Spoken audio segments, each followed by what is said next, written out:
Hi, my name's Demara, and today I want to talk more about actually, because I did do a short on this, but more about fascinations.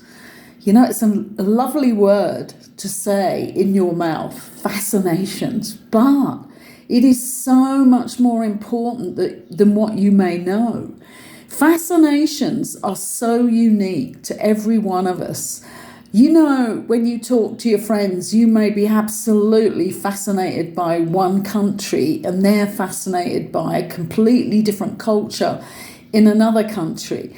And you may have wondered why and why people, quite often follow these fascinations as well and go and do things that nobody in their family has ever done. But this is because they're signposts from your blueprint. Inside every one of us is a blueprint of the journey that we chose to take before we incarnated on the higher level. When I say chose, what I'm saying there is we drew up the map. We made the blueprint. We signed the contract. And along the way, there had to be signposts for us. And that, when I even say the word fascination, there's energy that bubbles up inside of me. And that's what happens to most people when they think of something that they're truly fascinated about. And this just proves what I'm saying here. It's an energetic thing. It's something that you agreed before you came down here onto this Earth planet when you were still in whatever dimension, fifth dimension onwards, and you were deciding and agreeing to coming down onto this earth plane at a specific time, and that you would give yourself some signposts, because as we enter, and certainly different lifetimes are more impactful in this way than others, but, when we enter the field, the earthly field, our memories may be erased. I'm not sure it's erased. I think it's more, maybe it's some sort of shock that happens as we descend and as our energy and our full spirit descends into the physical body. I don't know. I'm like everybody else. I'm just trying to work this out for myself. But so we do forget what the contract was that we came down with, but the fascinations light us up on this journey to remember. And it's so great when that happens, when you're following your fascination, because it truly is an adventurous journey. So this may be, like I said first off, there can be countries that you're fascinated with. There can be skills in life that you're fascinated with. One of mine was pottery and bowls and pots and all different designs of that. And in my house, I never had like sets of crockery. I just had a lot of bowls, and I ate out of bowls. I never, after I left my family home, I started to, and when I really started to find myself, I started to live by what felt right to me, and eating out of bowls was always one of them. And I hardly ever, I might get a small plate out to put something on, but mostly I eat out of bowls. But I was also fascinated in buying different bowls and visiting potteries. And it wasn't until I was 73, actually, when I first came to San Miguel after about 6 months, that I decided now was the time. I was going to throw a pot. And so I did some quick lessons and then set up my own like pottery studio in the garage space. And this has been so good for me because it grounded me whilst I channeled the ultimate scripts that I've been given to channel, the Truth Testaments being the first set of 42 testaments about how to deal with the changes that are coming up. And also the soul, I'm trying to think, I'm forgetting what they're called, the soul texts, which are the next set that I've only done 2 of so far. But in order to do that and to really allow every word to come through and to be at one with that. The grounding was my clay work, and now I see why I didn't do it until I got here, where I could really just dive into it and allow myself to be in that total field and lose myself in that, which is totally what I did for 18 months. And whilst I was channeling the Truth Testaments, so that's another one. And different skills and different cultures are also within countries are a fascination for people. And sometimes languages, you have people who are fascinated by the Irish dialect, by the Welsh dialect, by the different, but actually separate languages. So I'm not really using the right word there, but there are different dialects in different countries for different languages also. But this can be part of connecting and reconnecting to a past life that you had centuries ago. Because in this lifetime, what's happening is we are being given back the gifts. If we connect to these fascinations, often it's about a gift that we can reclaim from that past life and that we can use in this lifetime.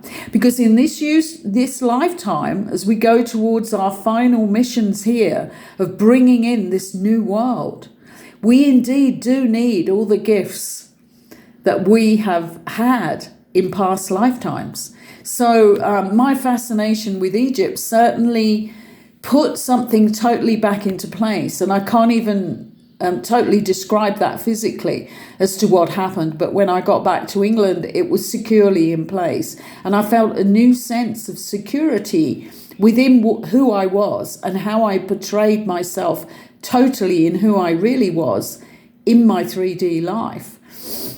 So with different countries, it can be fascinated by different languages. Never ignore these. What about the people who have always had a fascination with animals and should be doing something to do with that, and indeed do have the skills within to do it, but what has happened to them is that their parents had different ideas for them and they had to become a doctor, they had to become a lawyer, with these so-called prestigious positions, which aren't prestigious at all.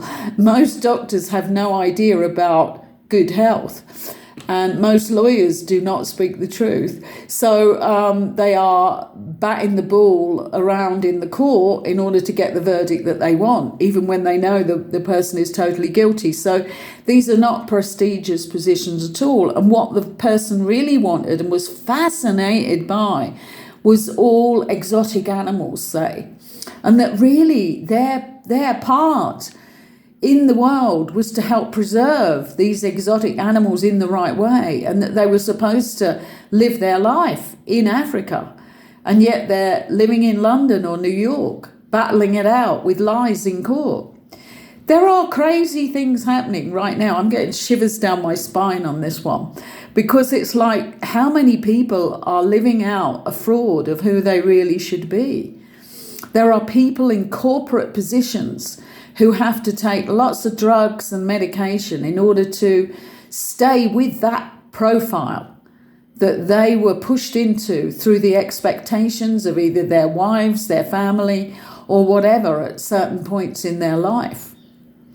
And really, they want to play music, And it's like so opposite, isn't it? Corporate office and corporate meetings and playing with other people's lives to do with money. And really, their fascination is the blues music coming from the real soul. You cannot make this up. This is happening in many families across the planet. And if you begin to understand that the greatest thing you can do is follow your fascinations, then you're going to be starting to pick up the signposts that you placed on your blueprint to be picked up by you. And then you will find out why. What about those people who love working with food and they do amazing things with vegetables and fruits in order for people to more easily go vegan? What a life's mission. And yet what they're doing is they're designing top designer clothes for the few. And they're not meeting the needs of the few in any way at all. I mean, there are crazy things going on like that, where just one thing that they were totally supposed to follow, they didn't do. But in our lives, there can be many. I've certainly had many fascinations that I've followed.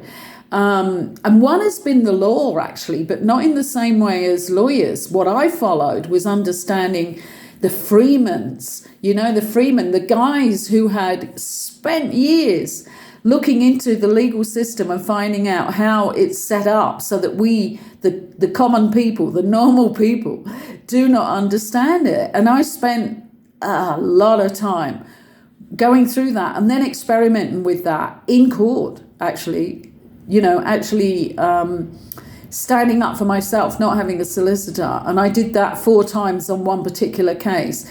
And what I was able to do at the end of that case was say something in court. I mean, this was actually, when I did this particular thing in court, I did many others afterwards, but when I did the first one, I didn't know anything about legalese, the language of the law, but I was already fascinated by it. And that's what gave me the courage to go and stand up in court for myself without a solicitor against these strange people with wigs on, which became quite funny for me, especially when they were standing there and it got tilted and you're having to stand there, look at somebody with a tilted wig on. But I mean, there's nothing more buffoon-like than that. But anyway, that's what it all is. It's a buffoon performance in court. But I was able to make this bill not come, but it came from my intuition. And it was 2 years later that I met somebody who told me there were classes on this, how to understand what to truly say in court and support yourself, your human self. And he told me why that had happened.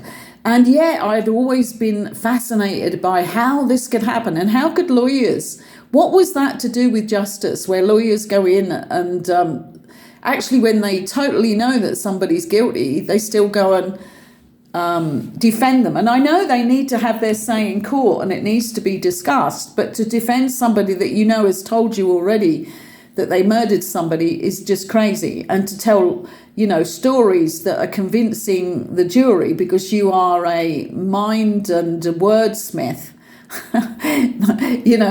it would be better if you went and did fantastic plays that taught people wisdom through your wordsmith rather than getting guilty people off. But this is another malfunction, isn't it, of who we are. If we stand with who we are and we follow our fascinations, we end up being a wordsmith in the right position and not as a barrister in court conning people.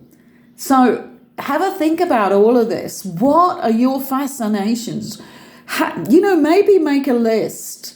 And you probably have a list in your mind because I don't think it ever goes away. It just gets pushed to the back. But if there are fascinations like you've had on your list for ages that you want to go to Iceland, then go. Don't go and lie on the beaches of Ibiza or Spain this year or Turkey or anywhere. Go to Iceland because there may be one person. This is another side of the fascination signpost. You may go to Iceland and as you get to the airport, you meet somebody that's a lost soulmate that you're going to journey with for a while. It's like that, It can be that you need to meet a person in the profession that you've always been fascinated with. And when you get to that profession, you actually take the instructions from the signpost, you follow the signpost, you go and take a class on that profession. I've actually known people who've done this, where they went to college and met the person that they're now married to, but they didn't carry on with the college course. So fascinations in so many ways are part of your blueprint, right? So go to that list, make the list for the first time. If you don't have a written list, it's already in your mind. Just dig it out. You might have buried it really deep. dig it out and start ticking them off. This is not your bucket list. You know, we don't get involved with bucket lists, what I'm going to do before I die. This is what are you going to do to make your life the real life it should be. Forget the rubbish on that. That is crazy. That's living out the matrix. Start to live your fascinations to make your life more lively, more on purpose, and that you're more present in it, because you surely will be. And have fun digging them out of your mind and putting everything down, even though you know your parents would hate you to say that you wanted to learn belly dancing. I mean, I wanted to learn belly dancing and I went and did it. I had a whole...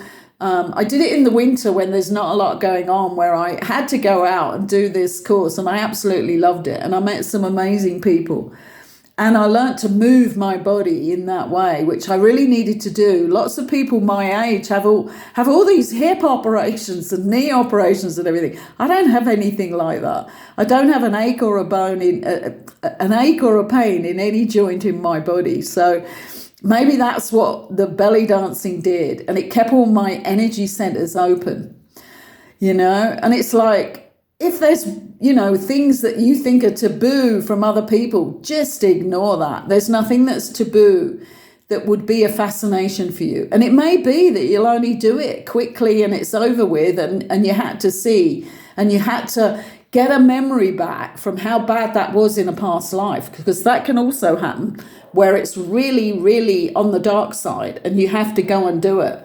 But what you're doing is you're not meant to be staying there for 8 years. What you're meant to be doing is going in there for like one day with the person who's showing you the dark side. And then you're meant to be going, now I remember what happened to me in a past life. Now I'm out of here. But I followed the fascination in order to trip myself up, show myself the dark side, and then go back to the light. You know, I could make up so many stories here and tell you of how fascinations work, but go and live your own fascinations. Say the word over and over. It actually makes your system sparkle. It makes your energy bubble. Try it. Thank you for listening. I would love it if you like this video so that my messages get out to more people, because I'm here to help people get on their journey to bringing in the new world, whatever their mission is on that journey. And please subscribe, because that really helps us with the YouTube algorithm. And thank you for allowing me into your sacred space today. Go and follow your fascinations. You're never going to regret it. Bye for now.